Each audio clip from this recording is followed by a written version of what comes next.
네, 날짜부터 먼저 말씀드리겠습니다. 2021년 10월 20일 수요일입니다. 안정현 경매TV의 실전 경매 라이브 방송을 진행하도록 하겠습니다. 오늘 아마 19회 차일 겁니다. 제 얼굴도 뿅 나와야겠지요? 네, 이제 나왔네요. 잠깐만요. 좀 정리하고요. 네. 도시는 무엇으로 사는가님, 저번 주, 금요일에 출석 안 하신 것 같더라고요. 봐가지고 어디 바쁜 일이 있으신 모양이네요. 그죠? 예. 그래서, 지금 현재 임장님도 들어주네. 네, 반갑습니다.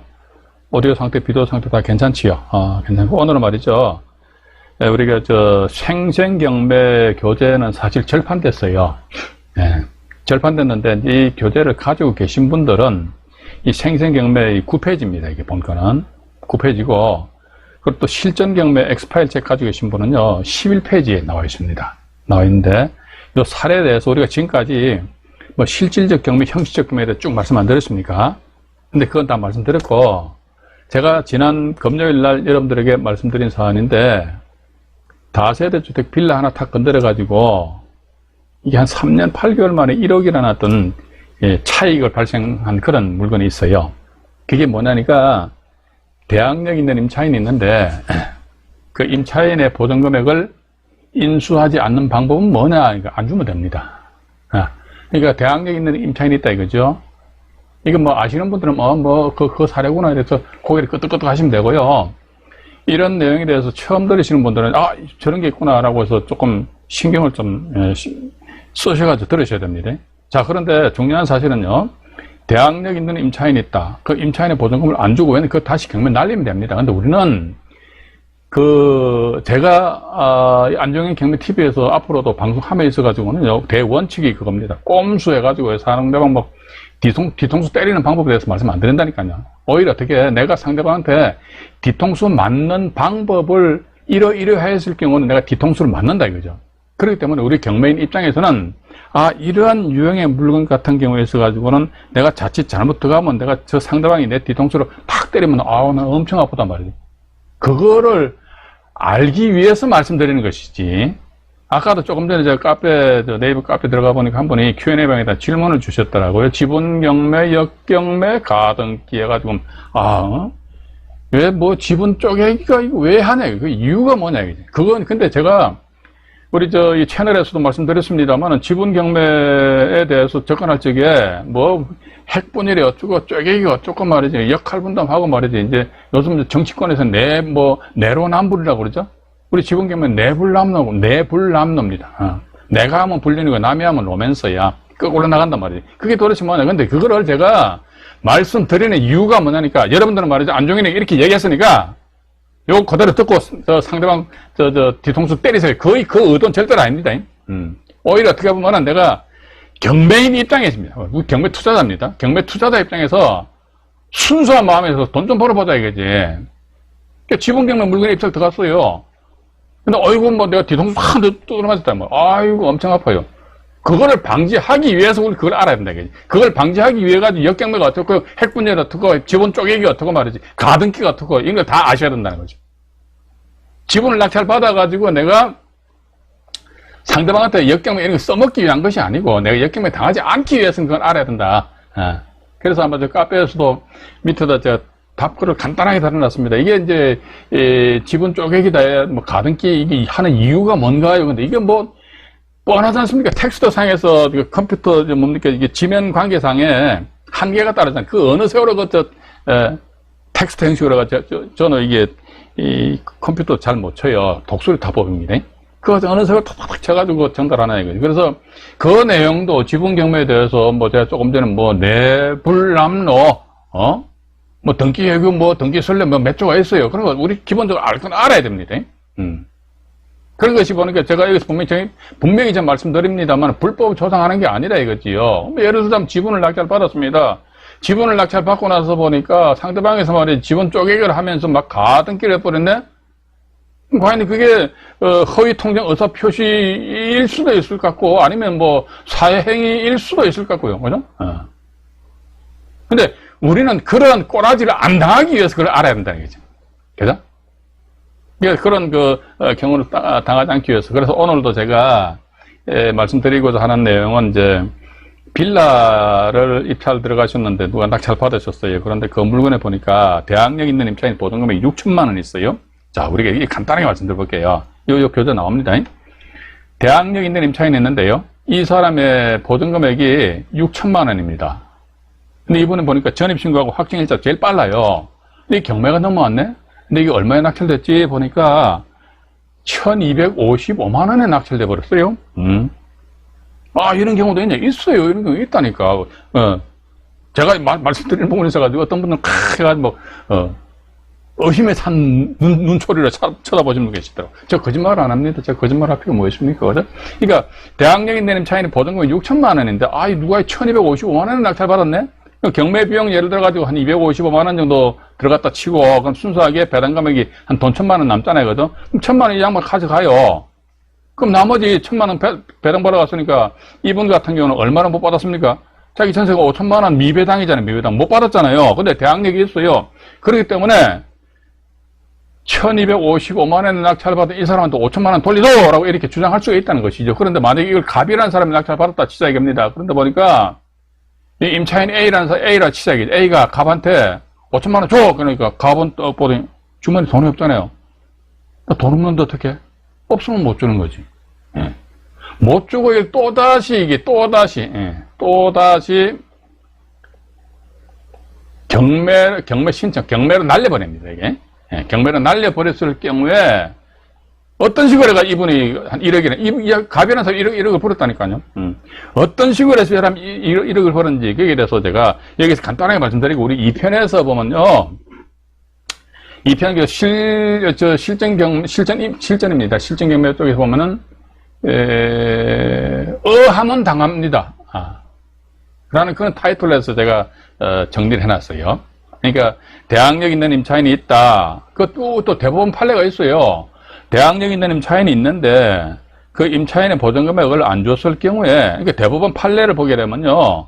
대항력 있는 임차인이 있는데 뭐 소위 선행 경매 사건이 어떻고 후행 경매 사건이 어떻고 1차 경매 사건이 어떻고 2차 경매 사건이 어떻고 뭐 이렇게 나와요. 근데 1차 경매 사건에 있어서 대항력 있는 임차인이 우선 변제권을 행사해가지고 경매 신청하였다 이거지. 경매 신청 결과 요 본 사건처럼 말이죠. 전세 보증금액이 자기 6천만 원인데 한 돈 1천만 원밖에 못 받았다 이거죠. 그럼 우선 변제권을 행사했기 때문에 배당받는 거예요. 그죠? 우선 변제가 뭡니까? 우선에서 변제받는 거 아닙니까? 어디 가서 변제받는데? 배당 절차에서 변제받는 거 아닙니까? 변제가 뭐죠? 돈 받는 거죠. 그죠? 그러니까 어쨌든 당신이 말이죠. 우선 변제권 행사했다 이거죠. 우선 변제권 행사했다. 즉 우리가요. 주택이 경매가 진행되었을 경우 임차인들이 법원이 공고한 배당요구 종기일까지 권리신고 및 배당요구 신청서를 제출하죠. 그게 어떤 행위입니까? 우선 변제권이라는 권리를 행사한 거 아닙니까? 그죠? 나는 배당받을 거야. 그 우선 변제권 행사했다는 거. 자, 일단 이 사람이 1,000만 원을 배당받았다는 것은 우선 변제권을 행사한 것이다. 자, 근데 이게 또다시 경매가 넘어왔다. 이게 포인트입니다. 또다시 경매가 넘어왔다 했을 적에는 그 나머지 5천만 원 있잖아요. 5천만 원에 대해서 이 사람이 이 인간은 말이지 나한테 5천만 원 주지 않고 또다시 경매를 날려버리네? 그럼 5천만 원에 대해서 설사 이 사람이 법원에다 배당 요구를 했다 손치더라도 이거는 배당 참여가 안 되고 이 물건을 낙찰받은 낙찰자 여러분들은 맞아요. 이게 전 이겁니다. 요 첫 번째 낙찰자보다 두 번째 낙찰자 입장에서 우리는 경매인이거든요. 왜냐하면 간혹가다 이런 유형의 물건들이 경매 시장에 쏟아져 나와요. 나온다니까. 그러니까 일부 보면 좀 어리바리한 경매인들 아니십니까? 머릿속에 경매 지식 별로 안 들은 사람들 많아요. 경매 공부 제대로 하려고 하면 한 몇 년 해야 됩니다. 솔직히 말씀드려가지고. 근데 제가 여러분들한테 몇 년 하십시오. 그러면 이거 먹고 살기도 바쁜데 무슨 얼어 죽을 경매 공부를 몇 년 해? 그래서 제가 간단하게 말씀 안 드립니까? 권리분석 쉽다. 3개월에서 6개월만 해버리라. 그래? 근데 봐가지고 경매 공부도 안 하는 사람들 많다니까요. 경매 정보지 보시라니까 재경매 나온 물건들 뭐 수두룩 가잖아요. 그죠? 이 상태에서 보니까 여러분들이 만약에 또다시 경매가 넘었을 때 이 물건 낙찰 받았을 적에 내가 자칫 잘못하면 말이죠. 정말로요. 법원 경매 절차상에서 보면요. 생판 얼굴 모르는 사람한테 말이죠. 몇 천만 원, 몇 억씩 그냥 돈을 퍽 떠넘기는 그런 경우 많아요. 밤낮은 시간에 어두컴컴한 골목길에서 지나가는 사람 뒤통수한테 탁 두드려 패가지고 내가 500원짜리 통장 하나 빼들었습니다. 그럼 그거 어떻게 됩니까? 범죄죠, 그죠? 들어가잖아요. 강도인지 뭐 내가지고. 물론 뭐, 초범도 아니다. 뭐, 범죄 경력이 없으면 뭐 집행유예를 풀려나겠지만은. 그런데 경매 사건에서 나는 내가 경매 당했다 이거지. 경매 당해가. 근데 뭐가지고 생판 나고 뭐 관련한 놈 모르는 사람 뭐지 턱 하다 몇천만 원 던져주네. 그럼 여러분들 어떻게 하셔야 됩니까? 돈 던져주면 받아 먹어야지, 그죠? 여러분들이 이렇게 던져주는 그 역할을 하지 마시라는 거죠. 던져주는 역할을 안 하기 위해서 내가 이걸 알아야 된다 이거죠. 그죠? 그런 측면에서 공부를 하시는데 어떤 분들은요, 제 말씀 잘 들으시는데 어떤 분들은 죽으란 말 안 들어. 말 안 들으면 뭐, 제가 뭐, 그 사람, 제 동생도 아닌데, 제가 뭐, 두드려 패겠습니까? 뭐, 어떡하겠습니까? 그죠? 자, 많이 들어와 계시네요. 네, 뭐, 가지고, 변진님, 윤복현 부회장님 들어오셨네요. 정 차장님, 네, 반갑습니다. 박동민님 들어오셨네요. 네. 네, 제가 지금 방송하면서 이게 사실 채팅창을 막 자주 봐야 되는데, 채팅창 보면서 여러분들하고 이런저런 말씀들 많이 나눠야 되거든요. 근데 이 채팅창을 보면은 제 집중력이 흐트러져요. 제 머리가 나빠요. 집중력이 흐트러져가지고 이거 못합니다. 경매 1순위님 들어오셨네요. 네, 반갑습니다. 이럴 줄, 네, 반갑습니다. 자, 이제 채팅창을 안 보려고 그럽니다. 자, 일단 그런 측면에서 가지고 우리가 우리 경매 투자자 입장에서 내가 여기에 자칫 발을 잘못 들여놓게 되면요. 정말로 모르는 사람한테 기부하는 거라니까. 몇백만 원, 몇천만 원 기부하는 거라니까. 그런 걸 하지 마시라는 그런 측면에서 가지고, 대항력이 있는 임차인 보증금 인수 안 하는 방법 뭐지? 아마 이런 거 처음 들으신 분들 귀가 솔깃하실 거예요. 야, 그거 뭐지? 예를 들어, 대항력 있는 임차인 보증금 임차인이, 내가 배당표 열심히 계산해 보니까 한 2억 정도 못 받는데, 야, 요거 인수 안 하는 방법 뭐지? 안 주면 돼요. 간단해요. 그거라니까. 안 주면 된다니까. 안 주니까 못 주는 거지. 주원에 2억이라는 돈이 없잖아요. 없으면 못 주는 거지, 뭐. 그죠? 못 주고 또다시 경매를 날려버린다니까. 근데 이게 대항력 있는 임차인이 있는데 그 임차인의 자녀 보증금액을 낙찰자가 인수 안 하고 무조건 경매를 날린다. 그거 아닙니다. 어느 정도 조건이 있어요. 이러했을 경우에 경매로 넘어왔다. 그런 사실관계를 우리가 경매인 입장에서 알아야 된다. 그지? 알아야지만 내가 나름대로 대처를 할 수 있는 것이지. 개뿔도 몰라. 근데 뭘 어떻게 대처하는, 그러다 보면 뭐 결과는 좀 뭡니까? 1년에 매년 제가 매번 말씀드리잖아요. 몰수되는 입찰 보증금액이 뭐 600억, 700억, 800억 해가지고. 올해는 1000억이 되지 않았나 모르겠네요. 아파트 등 부동산 가격이 많이 올라갔으니까 입찰 보증금도 많이 늘어났을 거 아닙니까? 그지? 제 채널에도 보니까 공매 사건에 있어가지고요. 어딥니까? 서울 강남구 청담동에 소재하는 지분이 경매가 넘어왔는데, 이분들이 아마 1차 감정가격이 12억인데, 얼마더라 봐가지고, 뒤에 하여튼 영자를 하나 더 쓰는 바람에 와가지고, 입찰 보증금 매덕 단위로 1억이 천만 원 같은 거 홀라당하는 그런 경우도 있고요. 그 사례 우리 채널에도 좀 많이 올려놨습니다. 또 한 번 같은 경우는 입찰 보증금 3억 3천만 원. 와이고, 제가 보는 관점에서는 입찰 보증금 3억 3천만 원, 몰수당한 사례는 제일 큰 것 같아요. 그죠? 그게 이제 차박차박 쌓이다 보니까 이제 정립이 되다 보니까 매년 어떻게 됩니까? 700억, 800억, 900억 해가 말이지. 모르는 사람들 막, 기부하는 거야, 봐가지고. 그래서 저는 그런 현상을 보면서 이런 생각을 가지게 됩니다. 뭐냐면요. 하늘이 무너져도 뭐 어떻게 솟아날 구멍이 있구나. 그러니까 우리 경매인들 중에서 보면 말이죠. 공부하기 싫으신 분들 보니까 이게 대체적으로 입찰 보증금 많이 까먹거든요. 그런 분들 나중에 돌아가시면 저쪽에, 불신지옥에 안 떨어지고, 천국 갔을 것 같아. 그죠? 왜? 어려운 사람한테 돈을 기부했으니까. 맞잖아요. 그죠? 그래서 오늘 이게 제가 말씀드리는 거죠. 앞으로도 이제 여러분들이 제가 말씀드리는 부분에 있어서 곡해, 오해는 하지 마십시오. 야, 안정희 제가 보니까 말이지. 유치권도 그래, 유치권. 유치권 같은 경우 유치권 있는 물건 낙찰 받아요. 유치권도 쭉 나타나간다. 공사대금 2억인데, 그럼 알았어. 안 줘요. 왜? 돈이 없으니까 못 주는 거지. 그랬을 적에 과연 유치권자는 과연 나한테 어떻게 나올 것인가? 그걸 대비해가지고, 이렇게 나가는데, 그죠? 뭐, 여러 가지 많습니다. 법정 이상권도 그렇고. 그래서 이제 그런 부분에 있어서 이제 제가 말씀드리는 부분에 있어서, 근데 그대로 뭐 이용을 하실 분들은 뭐 이용을 하십시오. 뭐 제가 뭐라고 여러분들 제가 통제할 그런, 자격도 없지 않습니까? 그죠? 일단 그렇게 보시고요. 이 화면에 보시니까 건전한권자 임의경매, 이게 뭐, 이제 그겁니다. 저기 담보권 실행이니까 밑으로 좀 내려오다 보면요. 이건 뭐 간단하게 말씀드릴게요. 간단하게 말씀드리겠습니다. 잠깐만요. 네, 화면에 또 잡혔노. 이거나. 네. 여기 보시게 되면 이제 4차 매각 기일날 해가지고 그 9억짜리가 이게 아주 옛날 거죠, 그죠? 지금 현재 아마 지금 현재 요건 85평형인데요. 85평인데 지금 아마 10억 넘었을 겁니다. 지금 보니까. 지금 제가 작년 5월달에 이거 가격 조사 보니까 8억 정도 됐는데 더 넘었을 거예요. 근데 왜 이렇게 싸게 낙찰됐는지 모르겠어요. 이게 뭔지 몰라도 이런 대항력 있는 임차인이 있기 때문에 1억 9천만 인수한다 이렇게 나와 있기 때문에 이렇게 된 것 같아요. 그죠? 근데 여기 보시게 되면 건전한 건에가 2건 해가지고 경매 신청했는데 이런 경우 이런 건 사실 이 아파트 같은 경매 아니죠. 뭐. 그죠? 아파트 이런 게 뭐 경매 물건입니까? 아무것도 아니지. 뭐. 권리 분석해가지고요. 뭐 지금 중소기업 은행 있나요? 뭐 옛날엔 보니까 중소기업 은행이 저당권 설정해가지고 경매 신청했다 이거죠. 했는데 보니까 어이구야 근로복지공단에서 잠깐만 맨 밑에 보니까 근로복지공단 가압류 들어왔죠, 그죠? 근로복지공단 같은 게 가압류일지라도 이게 근로자임금 채권에다가 우선 변제권이 있습니다. 우선 변제권이 있다 이거죠. 자, 그랬을 적에 요 가압류 근로복지공단의 가압류 요걸 신경을 써야 됩니까? 말아야 됩니까? 어떻습니까? 이건 제가 주로 제가 운영했던 네이버 카페에서 경매 박사 방송할 적에 중간중간에 질문을 드렸거든요. 그래가지고 신경을 써야 된다 1번, 아니다 개무시해야 된다 2번 이렇게 했는데, 여건 같은 경우 있어가지고는 일단 봐가지고 대항력 있는 임차인이 있는 것 같은데 신경 쓸 필요 없습니다. 어차피 봐가지고 1억 9천만 낙찰치 인수하잖아요. 그죠? 왜냐면요, 이게 중소기업은행의 청구액이 얼마입니까? 14억이잖아요. 그죠? 14억이다 보니까 이 얼마에 낙찰됐습니까? 5억 6천만 원이니까 중소기업은행에서 뭐 다 가져갔든지 아니면 또 근로복지공단에서 일단 가져갈 거 아닙니까?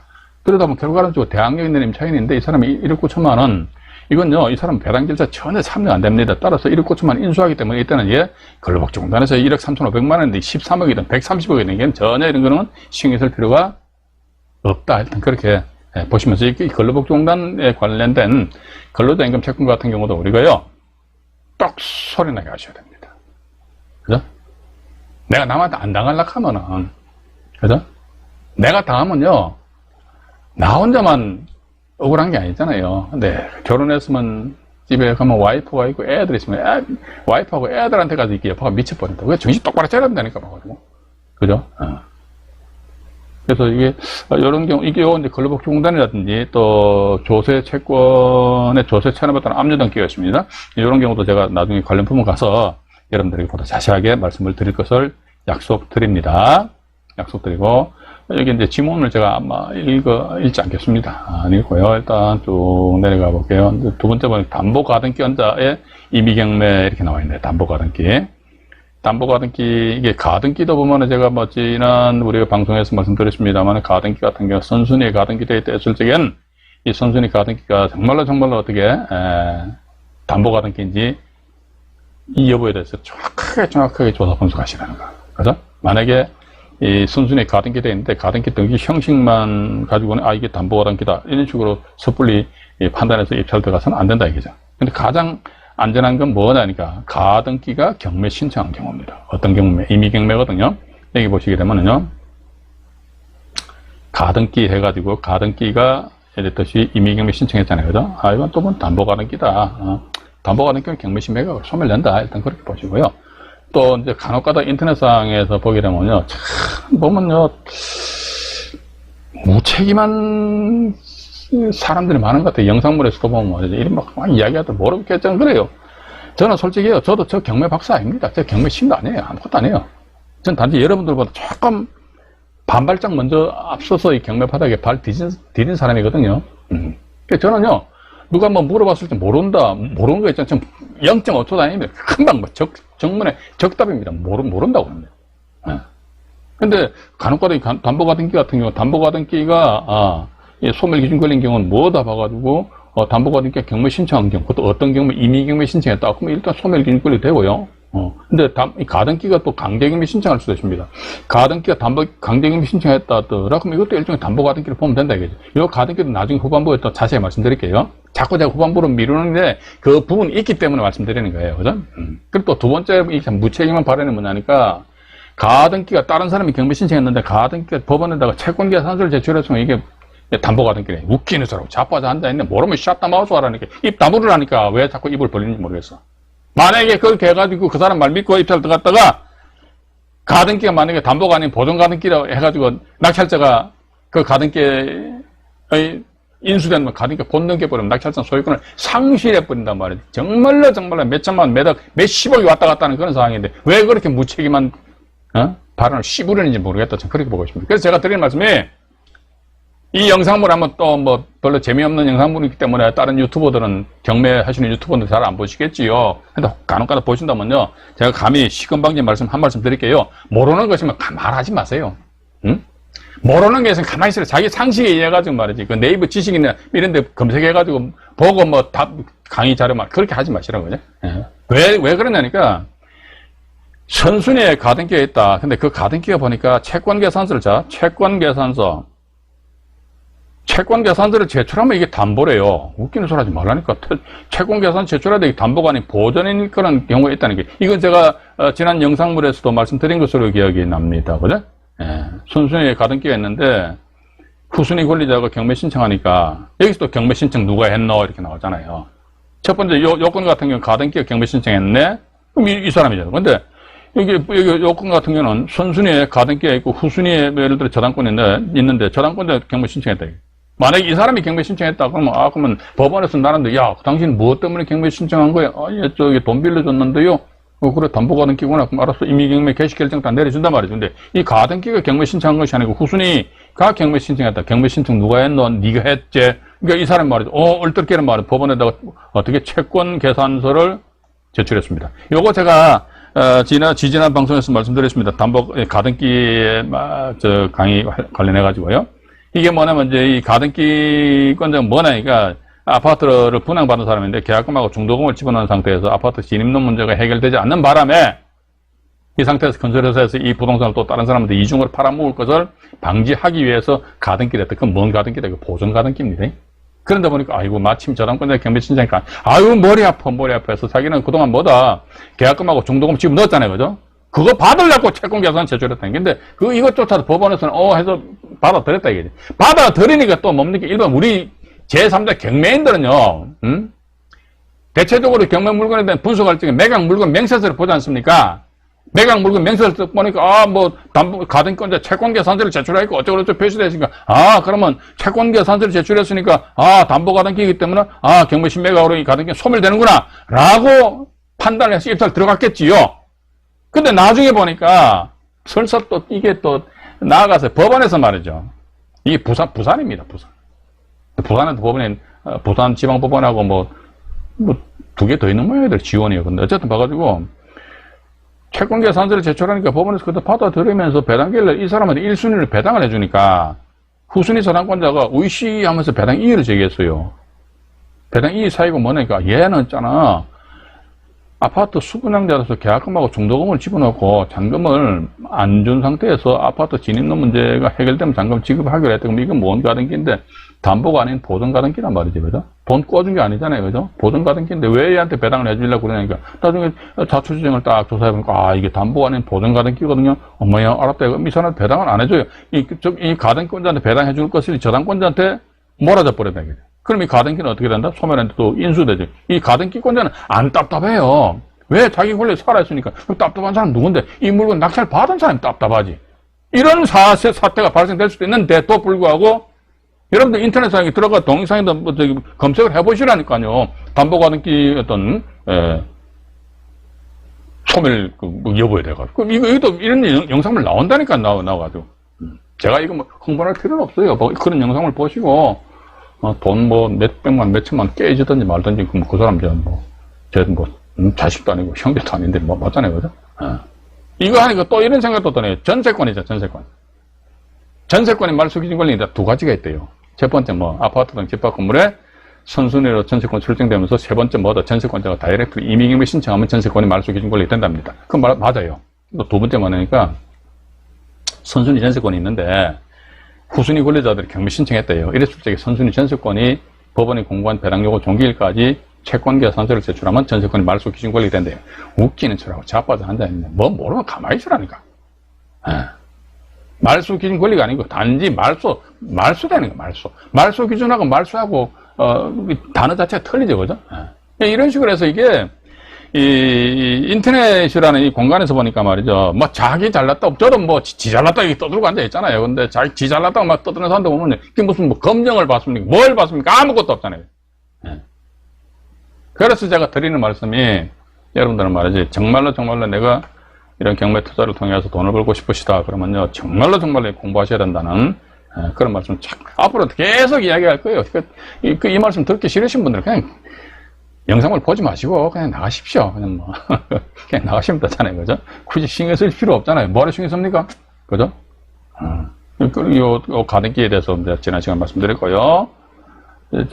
또 보니 전세권자 또 나오네. 전세권자의 임의경매 얘기 나오네요. 전세권자의 임의경매 해가지고 아파트죠, 그죠? 아파트네요. 근데 채권자가 뭐 땡땡 이분은 전세권자인 것 같습니다. 청구액이 딱 2억으로 돼 있죠, 그죠? 근데 3억 7,500만 원 낙찰 받으셨네요. 잘 받으셨네요. 그럼 봐가지고 일단 전세권자는 자기 전세금 2억을 전에 또 배당받을 것이고, 여기 보시니까 전세권자가 나와 있네요. 전세권자가 이랬듯이 임의경매 신청한 거 아닙니까? 이렇게 경매 신청했어요. 자, 경매 신청했다 이거죠. 자, 그러면 자 여기 보니까 이 소멸 기준 나와 있죠. 이거 맞아요, 여기. 그럼 전세권 소멸 기준권이 유일하게 하나밖에 없습니다. 첫 번째 뭐 이게 아파트 등 집합 건물입니다. 두 번째 선순위로 설정됐죠, 그죠? 세 번째 전세권에 의한 임의경매입니다. 임의경매. 원래 전세권은요 용익 물건이기 때문에 임의경매 신청할 수 없어요. 그죠? 이 임의경매 한다는 것은 담보권 실행이거든요. 담보권 실행하는 게 대표 주주가 저당권자가 자기 채권 회수하기 위해서 경매 신청한 것이지 않습니까? 이게 담보권 실행이거든요. 그럼 전세권은 용익 물건이기 때문에 임의경매 신청할 수 없어요. 그런데 예외적으로 전세권의 효력이 토지 건물 전부에 대해서 미쳐버린다더라 이랬을 적에는 전세권에 의해서 다이렉트로 임의경매 신청할 수 있다. 그러한 경우에 전세권은 소위 특수한 뭐 용익 물건이다 뭐 이렇게 했는데 물권법 책에 나와 있는 모양입니다. 그 책에 나와 있는 내용이고요. 어쨌든 이런 식으로 해서 이 세 가지 조건을 다 갖추었을 경우에만이 어떻게 이 전세권이 하나의 말소 기준 권리가 된다 하더라. 근데 저는 이 전세권에 대해서 나중에 우리 이 편에 보면 전세권 파트 나와요.